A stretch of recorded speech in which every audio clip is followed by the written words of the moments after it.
This is Dr. Michael. There seems to be a lot of question between what is alkaline water, what is alkalized water, is there a difference, why do the pH strips not work on this water, why do the drops work on this water. So here's a brief explanation. The question becomes, what is the difference between alkaline water versus alkalized water? The short answer for this question is this is a chemical change,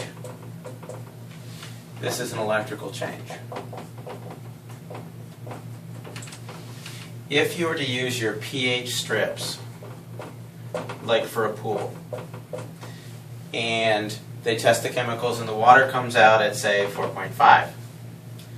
Well, with a pH of 4.5, you would then add either calcium or magnesium or some like that to increase the alkalinity.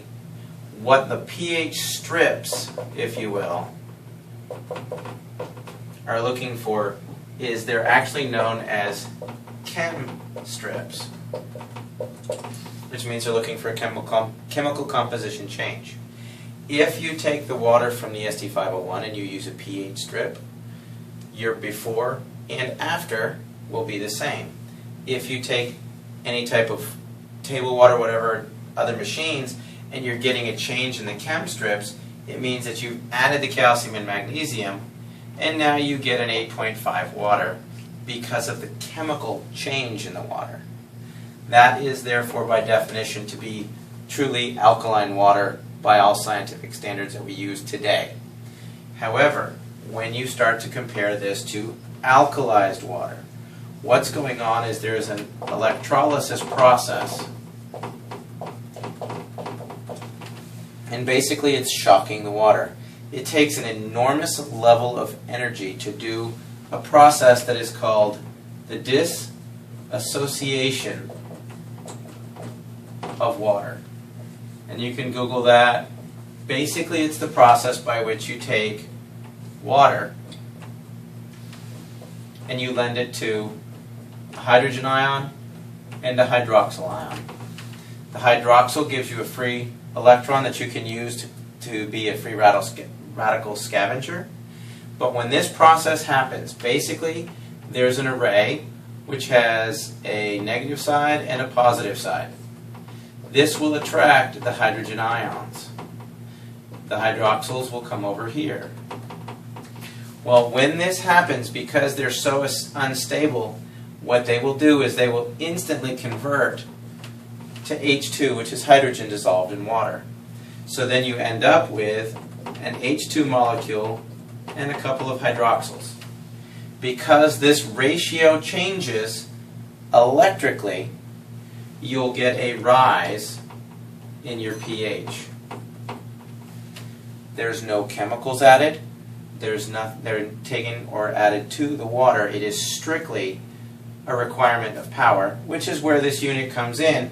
If you look at it as a question of power times amperage times the surface area of the plates, that'll give you what's called a PEU, which is potential electrolysis units. If you take 230 watts times 2.5 amps times 466 square inches, you get a PEU of 267,950 from an SD501. I recommend, if you want to look and compare these other units and what they're trying to do, Alkaline Water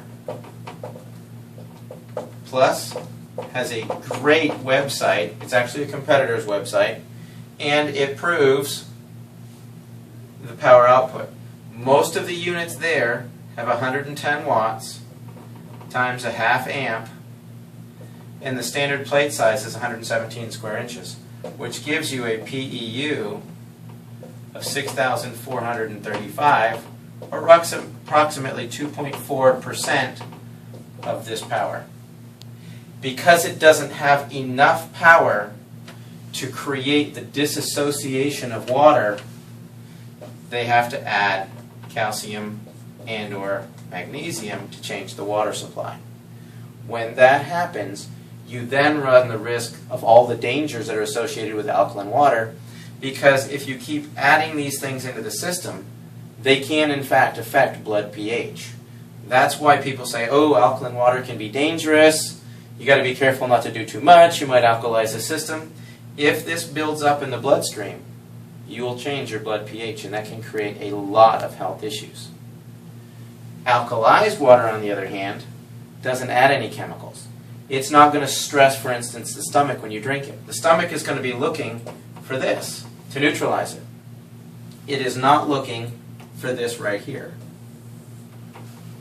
So as soon as this water is absorbed into the body, the charge is absorbed, your pH becomes essentially neutral. The hydroxyl ions will continue to go through the aquaporin, and that will flush out the toxins within the cell, so you'll get an alteration of the intracellular pH, which is removing cellular metabolic byproducts such as urea, ammonia, CO2, things like that. So that's the essential difference between alkaline and alkalized water.